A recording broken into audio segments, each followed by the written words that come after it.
Hello guys, welcome to my channel history and polity. आज का हमारा क्वेश्चन है, भारतीय संविधान द्वारा प्रदत्त नागरिकों के मूल कर्तव्यों में निम्नलिखित में से क्या है? पहला, मिश्रित संस्कृति की समृद्धि विरासत की रक्षा। दूसरा, सामाजिक अन्याय से कमजोर वर्गों की रक्षा। तीसरा, वैज्ञानिक मनोदशा और खोज की भावना का विकास। चौथा, व्यक्तिक और सामूहिक कार्यकलापों के सभी क्षेत्रों में उत्कृष्टता के लिए प्रयत्न। निम्नलिखित कूटों के आधार पर सही उत्तर चुनिए। ऑप्शन ए है केवल एक और दो। ऑप्शन बी है केवल दो। ऑप्शन सी है केवल एक, तीन और चार, या ऑप्शन डी है एक, दो, तीन और चार। इसका उत्तर ऑप्शन सी होगा, केवल एक, तीन और चार। आइए इसकी व्याख्या देखते हैं।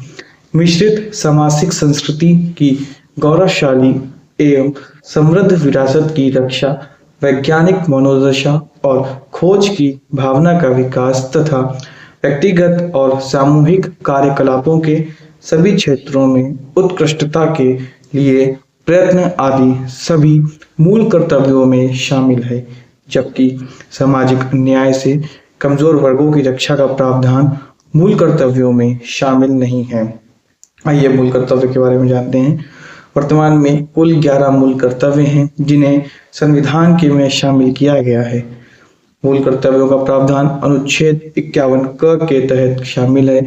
इसके अनुसार भारत के प्रत्येक नागरिक का यह कर्तव्य होगा कि वह संविधान का पालन करे और उसके आदर्शों, संस्थाओं, राष्ट्रध्वज और राष्ट्रगान का आदर करे।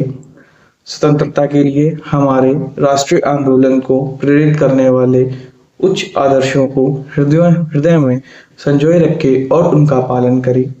भारत की प्रभुता, एकता और अखंडता की रक्षा करे और उसे अक्षुण्ण रखे।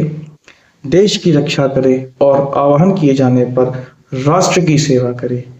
भारत के सभी लोगों में समरसता और समान भ्रातृत्व की भावना का निर्माण करे, जो धर्म, भाषा, प्रदेश या वर्ग पर आधारित सभी भेदभाव से परे हो। ऐसी प्रथाओं का त्याग करे जो स्त्रियों के सम्मान के विरुद्ध हैं। हमारी सामाजिक संस्कृति की गौरवशाली परंपरा का महत्व समझे और उसका परिरक्षण करे। प्राकृतिक पर्यावरण की, जिसके अंतर्गत वन, झील, नदी और वन्य जीव है, रक्षा करे और उसका संवर्धन करे तथा प्राणी मात्र के प्रति दया भाव रखे। वैज्ञानिक दृष्टिकोण, मानववाद और ज्ञानार्जन तथा सुधार की भावना का विकास करे। सार्वजनिक संपत्ति को सुरक्षित रखे और हिंसा से दूर रहे। व्यक्तिगत और सामूहिक गतिविधियों के सभी क्षेत्रों में उत्कर्ष की ओर बढ़ने का सतत प्रयास करें, जिससे राष्ट्र निरंतर बढ़ते हुए प्रयत्न और उपलब्धि की नई ऊंचाइयों को छू ले। 86वें संविधान संशोधन अधिनियम 2002 के द्वारा 6 महीनों से 14 वर्ष तक की आयु के बच्चों के माता पिता और प्रतिपाल्य के संरक्षक जैसा मामला हो, उन्हें शिक्षा का अवसर प्रदान करने संबंधी प्रावधान शामिल किया गया है। धन्यवाद। अगर आपको वीडियो पसंद आई हो तो आप वीडियो को लाइक और चैनल को सब्सक्राइब अवश्य करें। धन्यवाद।